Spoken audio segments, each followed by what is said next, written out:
നടത്തിയ ഈ സപ്താഹയജ്ഞം ഈ നാട്ടിലെ നല്ലവരായ ഭക്തജനങ്ങൾ ഏറ്റെടുത്തതിന്റെ ഉത്തമ ഉദാഹരണമാണ് ഇവിടെ കൂടിയ ഭക്തജനങ്ങളുടെ തിരക്കും. 7 ദിവസമായിട്ട് എല്ലാവരും ഒരു ദേശീയോത്സവം പോലെ കൊണ്ടാടിയ ഈ ഭക്തിനിർഭരമായ പരിപാടിയിൽ പങ്കെടുത്ത എല്ലാ ഭക്തജനങ്ങളെയും നന്ദിയോടെ സ്മരിച്ചുകൊണ്ട് ഞങ്ങളുടെ അടുത്ത സെക്ഷനിലേക്ക് കടക്കുകയാണ്. ആദരവ് കൊടുക്കുകയാണ് ആചാര്യൻ.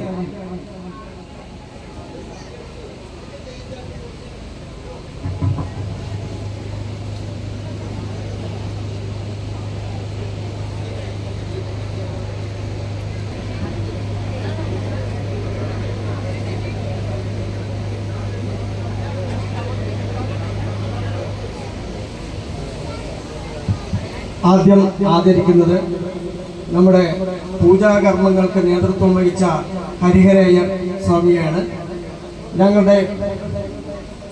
ഞങ്ങൾ പ്രതീക്ഷിച്ചതിനേക്കാളും എല്ലാ ജനങ്ങൾക്കും പ്രസാദ വിതരണം ചെയ്തു എല്ലാവരെയും ആദരപൂർവ്വം തന്നെയാണ് നമ്മുടെ തിരുമേനി ആദരിച്ചത്. അദ്ദേഹത്തെ ആദരിക്കുന്നതിന് നമ്മുടെ ക്ഷേത്ര കമ്മിറ്റി സെക്രട്ടറി ശ്രീ മണികണ്ഠനെ ക്ഷണിച്ചു കൊള്ളുന്നു.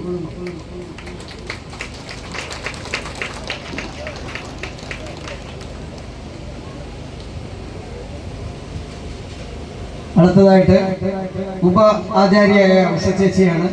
നമ്മുടെ ഈ നാട്ടുകാരിയാണ്. പാരായണത്തിൽ പ്രാഗൽഭ്യം തെളിയിക്കുകയും എല്ലാവർക്കും മനസ്സിലാവുന്ന രീതിയിൽ ആചാര്യയുമാണ് എല്ലാവർക്കും മനസ്സിലാവുന്ന രീതിയിൽ അവതരിപ്പിച്ച ഉഷചേച്ചിയെ ഹാർദവമായി സ്വീകരിക്കുന്നതിന് വേണ്ടി നമ്മുടെ വസന്ത ചേച്ചിയെ ക്ഷണിക്കുകയാണ്.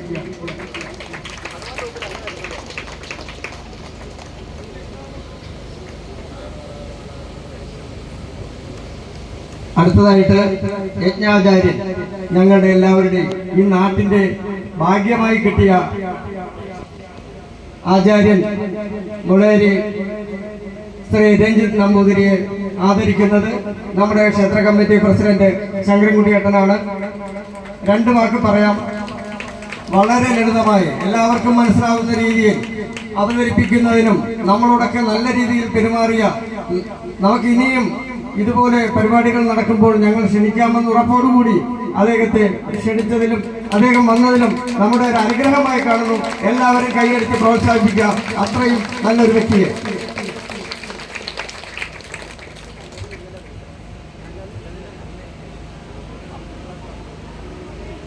രണ്ടു വാക്ക് പറയുന്നതിന് നമ്മുടെ സെക്രട്ടറിയെ ക്ഷണിക്കുകയാണ്.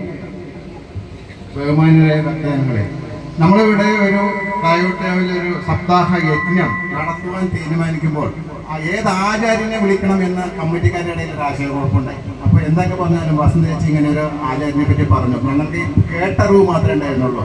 എന്നിരുന്നാലും ഇവിടെ വന്നപ്പോൾ അതിൻ്റെ എന്താണ് മുതൽക്കൂട്ട്, എന്താണ് നമ്മളുടെ ഭക്തി സാന്ദ്രം എന്ന് നമുക്ക് പറഞ്ഞു 7 ദിവസം പറഞ്ഞ് ഇത്രയും ഭക്തജനങ്ങളെ നമ്മുടെ മുന്നിൽ പിടിച്ചു നിർത്താൻ കഴിവുള്ള ഈ അങ്ങനെ ഒരു ആചാര്യനെ കിട്ടിയതിൽ നമുക്ക് വളരെയധികം ചാരിതാർത്ഥ്യമുണ്ട്. ഇനിയും ഇത് അതിനുപരി ഇവിടെ നിന്നുള്ള ഈ അയ്യത്താചാര്യൻ്റെ ഈ പ്രഭാഷണം കേട്ട് നമ്മുടെ അടുത്ത അമ്പലത്തിൻ്റെ ഒരു ബുക്കിങ്ങും കൂടി അദ്ദേഹത്തിന് കിട്ടിക്കൊണ്ടിരിക്കുന്നു. ആ സന്തോഷ വാർത്തയും കൂടി ഈ ഇതിനോടൊപ്പം അറിയിക്കുന്നു. ഇങ്ങനെ ഒരു യജ്ഞാചാര്യൻ നമുക്ക് വന്നതും നമ്മുടെ ഭക്തജനങ്ങളുടെ ഈ നമ്മളോടുള്ള സഹകരണവും അതിലുപരി സാമ്പത്തികമായും ശാരീരികമായും എല്ലാവിധ സഹകരണം ഈ ഭക്തജനങ്ങളുടെ ഇടയിൽ നമുക്കുണ്ടായിട്ടുണ്ട്. അതിൻ്റെ തെളിവാണ് നമുക്ക് ഉണ്ടാകുന്നത്. യജ്ഞാചാര്യൻ പറഞ്ഞു നമുക്ക് സാമ്പത്തികമായിട്ടും നമുക്ക് ഉയർച്ച ഉണ്ടായിട്ടുണ്ട്. എല്ലാവരുടെയും നല്ല നല്ല സംഭാവനകൾ കൂടെ കിട്ടുകൊണ്ടാണ് ഇത്രയും നല്ല കാര്യങ്ങൾ നടത്താൻ കഴിഞ്ഞത്. അതിലുപരി നമുക്ക് പിറന്നാളും കൂടി നടത്താൻ കഴിഞ്ഞു. അതും ഇതിനൊപ്പം ഇതിൻ്റെ ഭാഗമായി നടത്താൻ കഴിഞ്ഞു. അതിനേക്കായി സന്തോഷമുണ്ട്. നമ്മുടെ ഈ ദേശത്തിൻ്റെ ഒരു ഉത്സവമാക്കി മാറ്റിയ എല്ലാ ഭക്തജനങ്ങൾക്കും ഒരിക്കൽ കൂടി നമ്മൾ നന്ദി, സ്വാഗതം, ആശംസയും ഒക്കെ അറിയിപ്പിച്ചുകൊണ്ട് നിർത്തുന്നു. നന്ദി, നമസ്കാരം.